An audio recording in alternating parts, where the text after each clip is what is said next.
सिर्फ मैंने ये जल्दी से पूछना कर था, लो आपने आप। वो दांतों का ये बताना है कि क्या अलाइनर्स और ब्रेसेस के अलावा भी इनका कोई और इलाज हो सकता है या यही 2 इलाज है? अच्छा, डिपेंड करता है केस पे, ठीक है। अगर दांत थोड़े टेढ़े मेढ़े हैं तो we can go for veneers, ठीक है। बिल्कुल उनमें मैल अलाइनमेंट की लेवल्स हैं कि अगर बिल्कुल ही जबड़े का इशू है, हड्डी नीचे आई है, फिर तो सर्जरी वगैरह, वो तो डिपेंड करता है पेशेंट को देख के। लेकिन ठीक है। अगर कोई नॉर्मल एक दांत टेढ़ा है, थोड़ा सा बीच में गैप है, डायसीमा, जैसे अक्सर आगे वाले दांतों में गैप होता है, ठीक है, तो उसको हम विनियर्स के थ्रू ठीक कर सकते हैं। It's just depends on the case. लेकिन अगर बहुत वर्स्ट सिनेरियो तो फिर हमें फिर सर्जरी braces प्लस ही- ब्रेसेस, ठीक है, पहले okay. सर्जरी Braces होती की है, तरफ फिर जाना ब्रेसेस पड़ेगा। लगते हैं 2 साल ठीक के हो लिए। गया। दानियाल, कॉलर का जो सवाल था वैसे तो वो बहुत वास्ट था और हुमायूं ने उनको सही कहा है कि आप भाई किसी डॉक्टर करीबी अस्पताल के पास जाएं, उनके से जाके कंसर्न लें कि डॉक्टर मुझे से नहीं ये होगा, 3 मसले हैं तो डिफरेंट डॉक्टर डिफरेंट बता दें। डिफरेंट से होगा। स्पेशलिटीज। लेकिन स्टिल बहुत सारे लोग जो हैं ये मसले घर में ही केटर करते रहते हैं जो हार्ट से रिलेटेड होते हैं। लेफ्ट साइड पे दर्द हो रहा है, ब्लड प्रेशर ज़्यादा हो रहा है,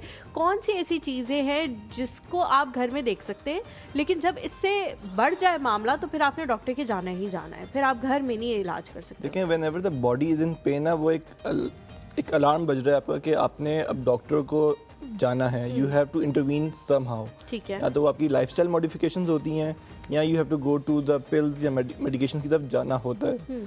अगर आपको चेस्ट पेन होना शुरू हो गई है तो you have to go to the hospital, no questions asked. Even if you have dyspepsia ना, आपने फिर भी जाना है हॉस्पिटल इमरजेंसी डिपार्टमेंट में। एक ईसीजी होती है अराउंड 200-250 की हो जाती है, 250 तो की है उससे आज। क्लियर आउट कि आपको कोई हार्ट इशू नहीं है, because every second counts in case of heart attack. ठीक है। जितने सेकंड्स गुजर रहे हैं आपका हार्ट मसल इट्स डाइंग, तो इट्स बेटर कि आप जाएं हॉस्पिटल एंड जाके ईसीजी करा लें। दानियल, अच्छा, इससे पहले सॉरी मैंने एक ईसीजी से रिलेटेड ही सवाल पूछना है। कभी कभी लोगों को पैनिक अटैक हो जाता है और वो फिर जब अस्पताल जाते हैं डॉक्टर्स कहते हैं it's nothing, it's a panic attack, और आप जो है तो थोड़ी बहुत मेडिकेशन के पास घर चले जाते हैं। नेक्स्ट टाइम उनको उससे सिवियर हार्ट अटैक की तरफ वो जा रहे होते हैं, लेकिन वो समझते हैं कि लास्ट टाइम हमें क्योंकि पैनिक अटैक हुआ था तो इस टाइम भी शायद यही हो, और डॉक्टर्स कुछ क्योंकि भी नहीं सिम्टम्स सिमिलर हैं दोनों। सिम्टम्स सिमिलर है। आपने बताना है कि what is the difference between a panic attack and heart attack.